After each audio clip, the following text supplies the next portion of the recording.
Hey everyone, welcome back. What's up, Ricardo? Good morning. Inflation slightly less than expected, but still at multi-decades high, according to CNBC at least. Fed's preferred inflation measure rose 4.7% in May, around multi-decades high. Welcome to the channel. My name is George. That's Franco over there. This is Trading Futures Live. We trade futures live in front of the camera every single day. This is our pre-market analysis for today, Thursday, June 30th, 2022. Let's go ahead and get right into it and start with, like Ricardo stated, the news. So in the news today, we already had really the major news on the day, although Biden is going to be speaking shortly. But the major news on the day was this core PCE price index month over month. Came in worse than expected. Well, worse than expected for currency. But at multi-decades high. So we also had unemployment claims near flat. Personal income flat and personal spending down though.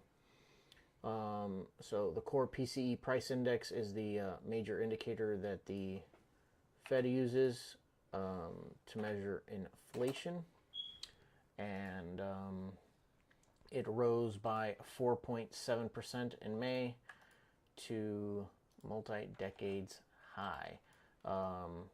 That's essentially the news on the day. We have Chicago PMI at 945, yellow folder, and natural gas at 1030. And then again, we do have Biden speaking in a little while. If we go ahead and take a look at the markets overnight, they are down. They are down quite a bit, over 1% each, near 1.5% on most markets. Yeah. They've all opened down. We had a spike right now with that news at 8:30 on PCE, but it has since recovered back down. We've got the dollar. Dollar is up on the day,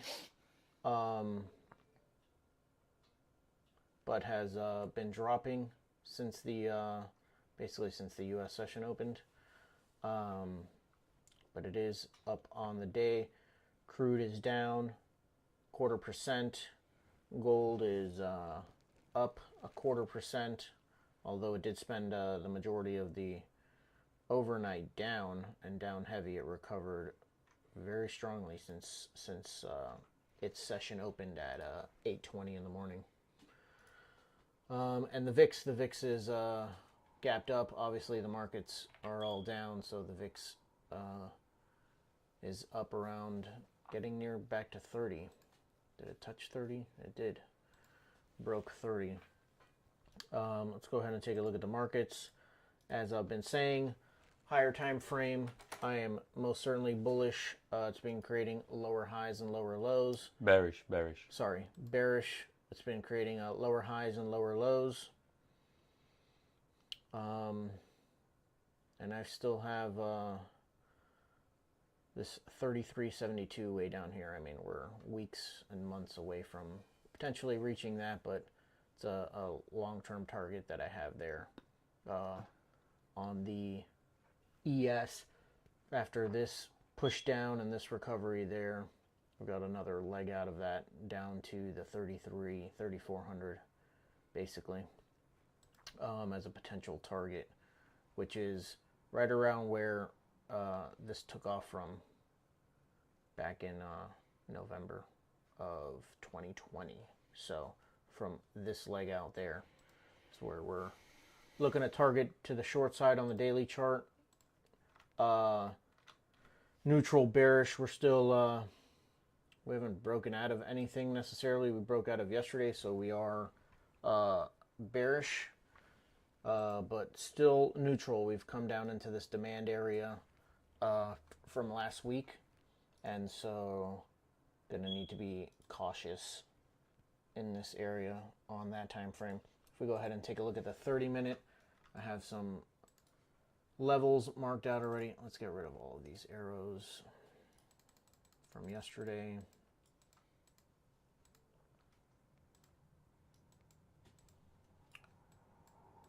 We do have some levels marked out already.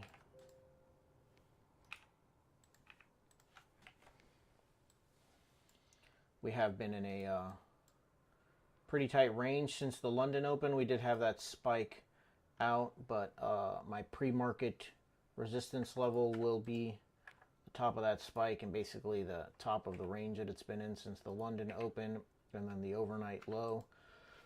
So those are going to be my two levels for the pre-market resistance, pre-market support, and then my major resistance and support levels are marked out. So if we get to, if we break pre-market resistance, we'd be looking to get long, but we do have more resistance up here, so we will need to be cautious on the way up.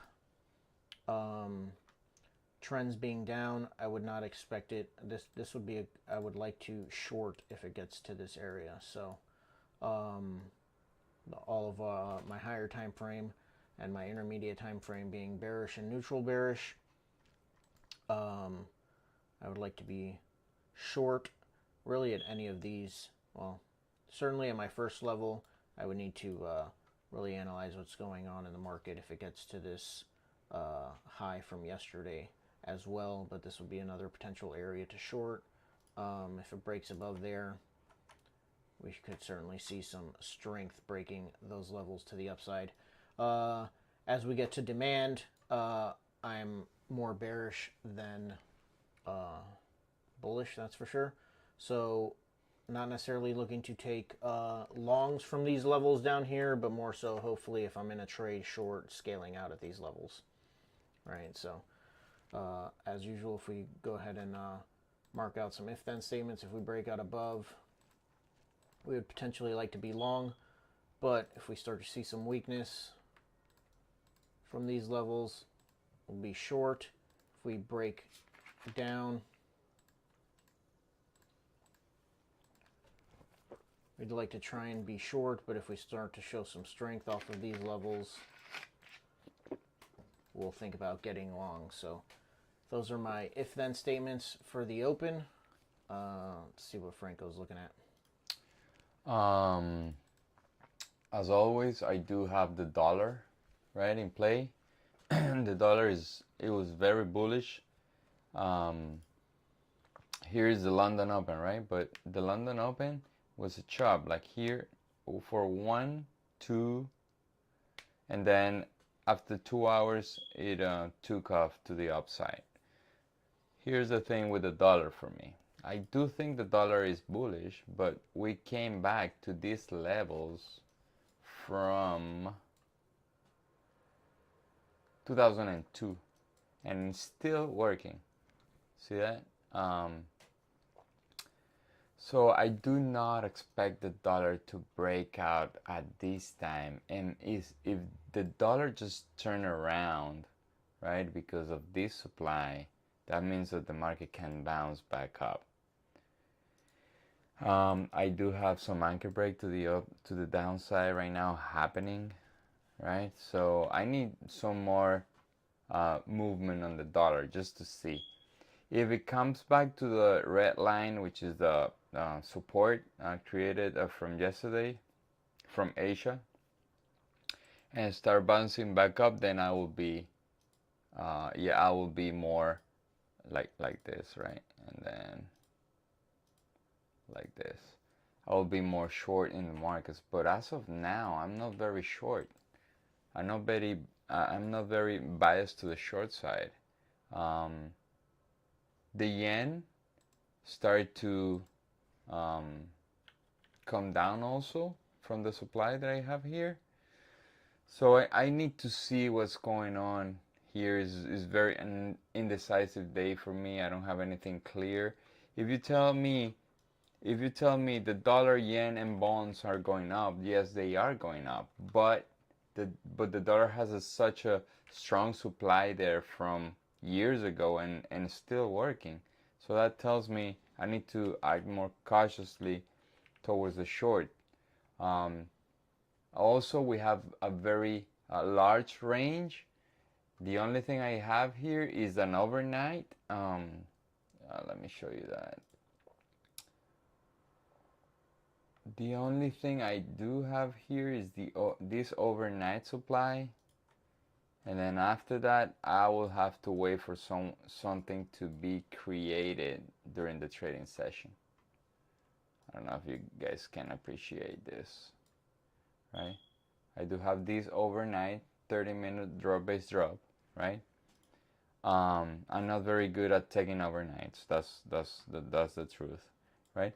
But what I did is I went back in the chart. I went back in the chart and I found the POC for this entire area. This is 1, 2, 3, 4, 5, 6, 7, 8, 8 trading days where the market was basically sideways, and the POC is at 11,338. I found this demand right here.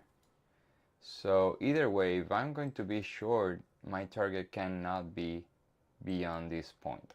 It's 200 points, but we know that the Nasdaq can move a lot, right? So this is my demand for the day is 11,333. Let's see if we can reach there. I do have this 11,484, but it's already tested from the other day, so I don't. If we come back here, it might not work because it's been there so many times. And actually, is like in the middle of the curve right here. Is too high. So I am 100% neutral, and I would like to see more confirmation with internals. And today also is the last day of the month. I do not have a good track record the last day of the month. I think the last 6 months they have been a red day for me, so I will be taking high expectancy and high probability trades.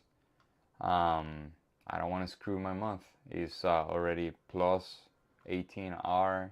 It's an average month. It's not bad. So with that, I don't know if you wanna. I'll see you guys in like 10 minutes. All right, guys. Bye now.